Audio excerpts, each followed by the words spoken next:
Counters છે BEL 304 રૂપિયાની ખરીદી અને વોડાફોન 15.17 રૂપિયાની એમની ખરીદી છે.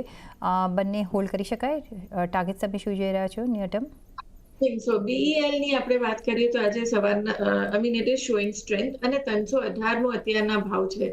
So this is a intraday resistance. 318 ની ઉપર આ સસ્ટેન કરે તો પછી આઈ થિંક 330-340 લેવલ્સ પર આગળ જઈ શકાય. So this is how. અને 310 નો શોર્ટ ટર્મ નો વ્યૂ હોય તો 310 નો સ્ટોપ લોસ રાખી શકે. ઓકે. અને વોડાફોન ની વાત કરો તો it is showing some momentum, થોડું દેખાડી રહ્યું છે, બટ આઈ થિંક સસ્ટેન થવું જોઈએ. સો ઇમ્પોર્ટન્ટ પાર્ટ ઇઝ કે અત્યારના અમે ઘણા સમયથી ઓબ્ઝર્વ કરીએ છીએ 15 થી 18 નું એક રેઝિસ્ટન્સ બની રહ્યું છે. આ સ્ટોક અગર 18 ને ક્રોસ કરે તો પછી આમાં આગળ ફર્ધર અપસાઇડ ટાર્ગેટ્સ મળી શકે ટુવર્ડ્સ 22-23.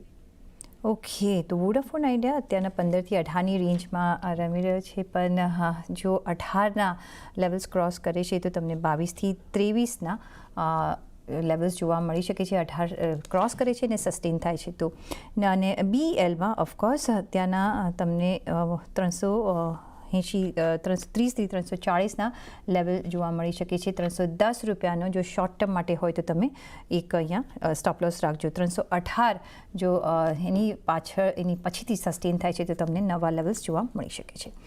નેક્સ્ટ સવાલ પર જઈશું અને નેક્સ્ટ સવાલ જે છે એ આવી રહ્યો છે BEL થયો જી. નેક્સ્ટ સવાલ છે ટાટા ટેલીમાં પાર્થ દવેનો સવાલ છે. ફ્રેશ એન્ટ્રી કરવી હોય તો કરી શકાય મિડ ટર્મ માટે. વૈશાલી, કેવો લાગે તમને આ કાઉન્ટર? સો ટાટા ટેલી અત્યારે કન્સોલિડેટ થઈ રહ્યો છે. મિડ ટર્મ માટે કાઉન્ટર તો સારો અત્યારના લાગે છે. મિડ ટર્મ માટે લેવું હોય તો આઈ થિંક 96-97 ના લેવલ્સ પર ખરીદવું જોઈએ અને 92 90 નો સ્ટોપ લોસ સાથે. ઓકે, 90ના સ્ટોપ લોસ સાથે જો તમારે મિડ ટર્મ માટે ખરીદી કરવી હોય તો તમે ટાટા ટેલીમાં એન્ટ્રી કરી શકો છો. વર્ષા શાહનો નેક્સ્ટ સવાલ છે ગૌરાંગ, ખાસ તમારા માટે છે. IRB એમની અરાઉન્ડ 69 રૂપિયાની ખરીદી છે અને હુડકો 300 રૂપિયાની ખરીદી છે. હોલ કે સેલ? આ શોર્ટ ટર્મ માટેનો સવાલ છે, પણ તમે જો ગૌરાંગ માટે પૂછ્યું છે તો તમને ફંડામેન્ટલ વ્યૂ આપશે, એ શોર્ટ ટર્મ વ્યૂ નહીં આપે. તો આ બંને કાઉન્ટર્સ તમને ગમે ગૌરાંગ? IRB ઇન્ફ્રા અને હુડકો?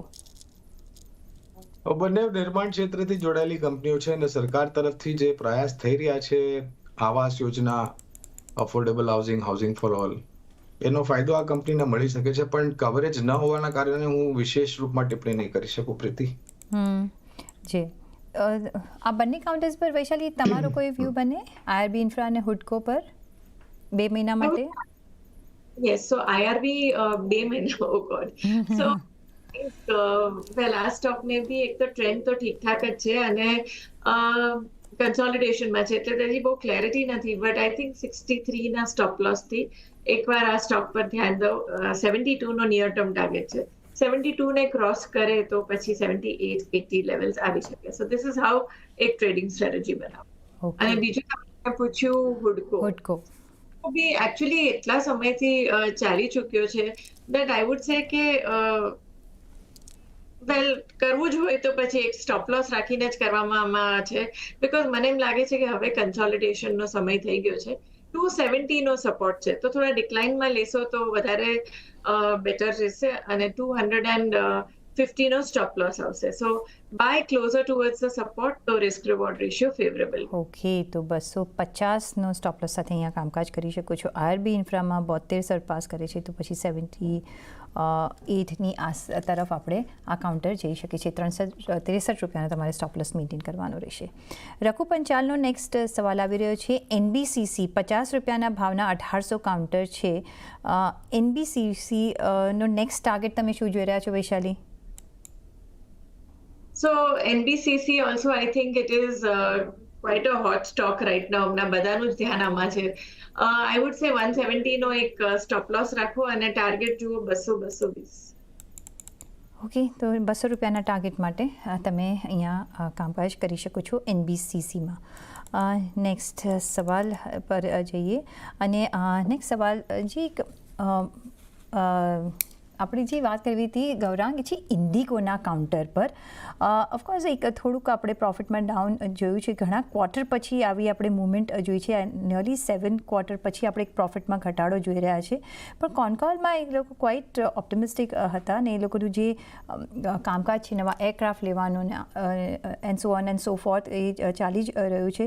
કઈ રીતના તમે જોઈ રહ્યા છો ઇન્ડિગો અને આ એવિએશન સ્પેસને તમે કઈ રીતના જોશો?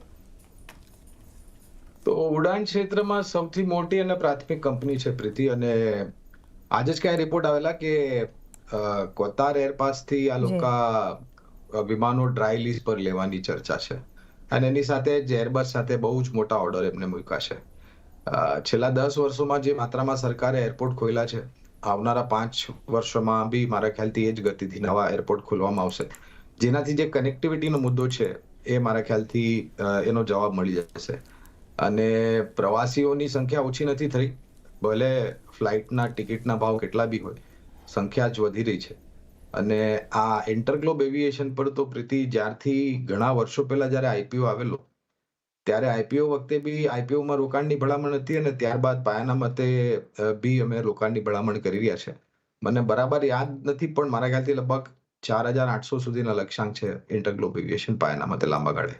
ઓકે, તો લાંબા ગાળા માટે ઇન્ટરગ્લોબ એવિએશન 4,800ના આપણે ટાર્ગેટ્સ રાખીને અહીંયા ઊભા રહી શકીએ છીએ, ખરીદી કરી શકીએ છીએ. અને એક આ સેક્ટર એવું છે કે જે બૂમ જ થઈ રહ્યો છે, અને જેમ ગૌરાંગે કહ્યું છે whatever the price people are ready to pay, પણ બધા એરપોર્ટ્સ આપણે ફૂલ જ જોઈ રહ્યા છે.